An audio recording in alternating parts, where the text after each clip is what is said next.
Hello friends, home cook মঞ্জুতে আপনাদের সবাইকে অনেক অনেক স্বাগত।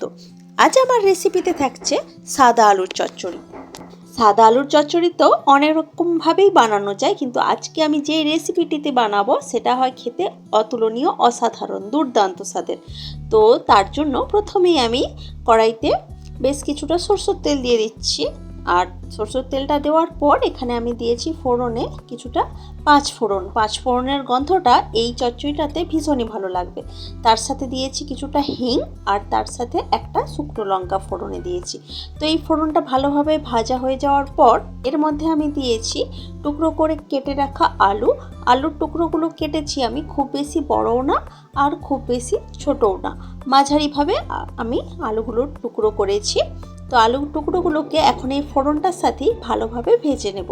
কিছুক্ষণ এইভাবেই নেড়েচেড়ে ভেজে নেওয়ার পর এখানে আমি দিয়ে দেব স্বাদ মতো নুনটা প্রথমেই দিয়ে দিলে তাহলে কিন্তু আলুটা অনেক তাড়াতাড়ি সফট হয়ে যাবে, রান্নাটাও কিন্তু অনেক তাড়াতাড়ি হয়ে যাবে।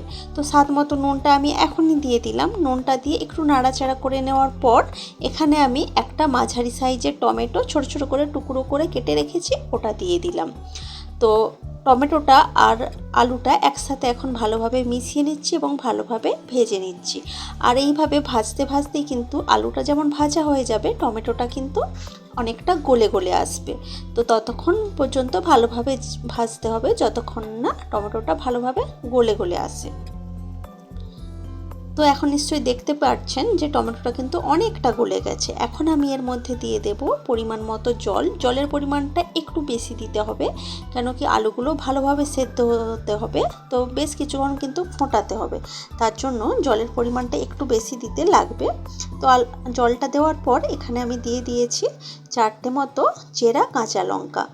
এই আলুর চচ্চড়িটাতে যে ঝালটা লাগবে সেটা কিন্তু আমি কাঁচা লঙ্কা থেকেই দেব, এখানে কোনো রকম গুঁড়ো লঙ্কা আমি ব্যবহার করছি না।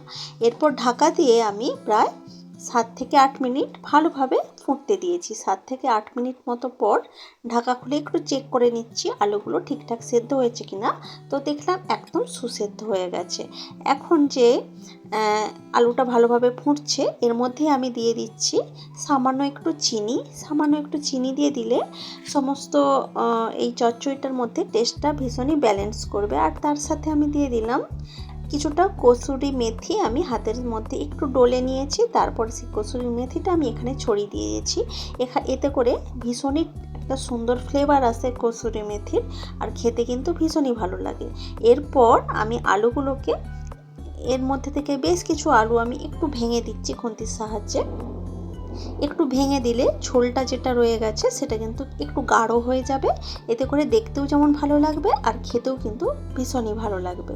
তো এইভাবে সব আলুগুলোকে এইভাবে কিন্তু আমি ভাঙবো না, কিছু কিছু আলু আমি এইভাবে ভেঙে নিচ্ছি। তো আলুগুলো ভাঙতে ভাঙতেই দেখুন ঝোলটা কিন্তু বেশ গাঢ় হয়ে এসছে। আর কিছুক্ষণ ফুটিয়ে নেব, ওই 1 থেকে 1.5 মিনিট ভালোভাবে ফুটিয়ে নিয়ে আমার কিন্তু আলুর চচ্চড়িটা একদম রেডি হয়ে যাবে। একদমই কম মশলা ছাড়াই বলা যায়, মশলা ছাড়াই একটা সাদা আলুর চচ্চড়ি কিন্তু খেতে ভীষণই টেস্টি হয়। লুচি, রুটি, পরোটা সব কিছুর সাথেই কিন্তু এই চচ্চড়িটাতে ভীষণই ভালো যায়। তার সাথে বড় হোক বা ছোট, বাচ্চা থেকে বড় সবার জন্যই কিন্তু এই আলুর চচ্চড়িটাতে ভীষণই ভালো লাগবে। একদম বিনা মশলায় এরকম সুস্বাদু একটা আলুর চচ্চড়ি থাকলে আর কোনো কথাই হবে না।